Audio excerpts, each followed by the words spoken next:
It's about following your inner voice and about what's right and what's wrong. I like to say that there's no one on the planet who knows better than you do how to live your life. No one. Because if they did, they'd be living it. They'd be living your life. They're not. You're living your life. Everything you need to live your life successfully is programmed within you. It is within your DNA. It is within your cosmic, spiritual, intellectual, physiological, biological, whatever way you want to look at it. You've got all the equipment to receive all the information and manage all the challenges that you will ever face in your life. But people will love to tell you how to live it and what your next best decision is. And you may often defer to that out of a lack of faith in yourself, a lack of faith in yourself and a lack of faith of your connection to source, which is where the information comes from. The time that we're living in is a time that demands inner sourcing.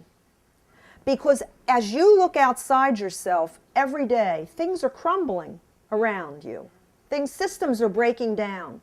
Answers aren't working that used to work. Systems aren't functioning. People are being revealed as being less than integrous and less than honest.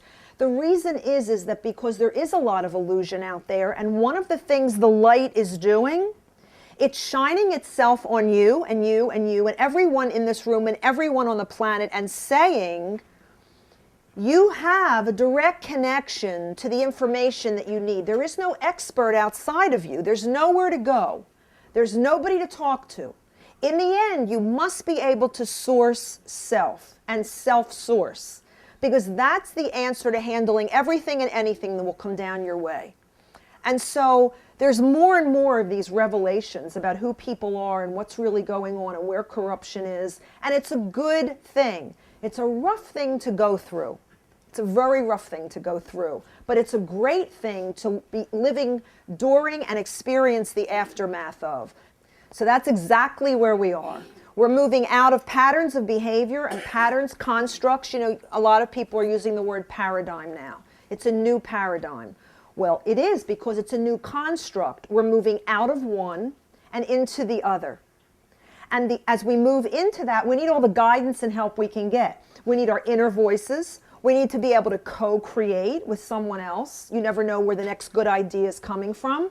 And oftentimes it comes from something you said to something I said to you, and then you say it back to me, and we both go, what is that? That's co-creation, you know? That's what that is. And you can't do it unless you, A, trust your own inner voice to speak your own truth, and B, have as much respect for the other as you have for yourself, so that you can value their truth as much as you value your own. Ultimately, you have to live your own truth, but you give as much dignity and recognition and acknowledgement to someone else's so that you can stand as equals in a partnership arrangement, not a dominator, subservient, dominator, slave, dominator, victim relationship. One of the great stories that I heard a rabbi's wife tell once is that she said, imagine if you got up every morning and before you walked an angel. And everywhere you went that day, the angel said, behold, the image and likeness of God. Behold, the image and likeness of God. How would you feel about yourself? Now imagine everyone else on the planet has an angel walking in front of them. And everyone you meet all day, as you approach them, you hear, behold, the image and likeness of God. How do you think we treat each other? A lot differently.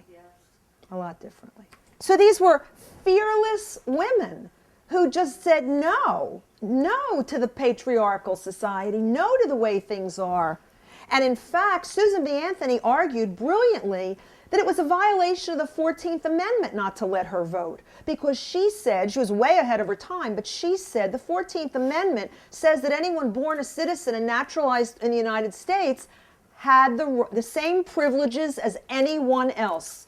And she said anyone else means male or female, and privilege means the right to vote as well. The right to vote is a privilege in this country, and you cannot deny me under the 14th Amendment the right to vote in my state. And New York State had no sex discrimination statute against who could vote and who couldn't. So she took the New York statute and the 14th Amendment and said, you got to let me vote.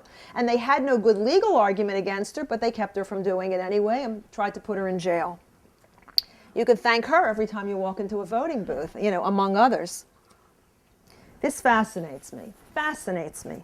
Victoria Woodhull was the first woman to run for president of the United States. Now, if someone asked you that yesterday, who would you have said it was? Geraldine Ferraro. And maybe you wouldn't even remembered her. You would have said who? Hillary Clinton, right? Victoria Woodhull, in around 1900, ran for president of the United States, and more shocking was that her vice presidential running mate was a freed black slave, Frederick Douglass. Frederick Douglass was her vice presidential running mate. Why do we not know that history? Why do our little girls not know that history? Why did we little girls not know that history?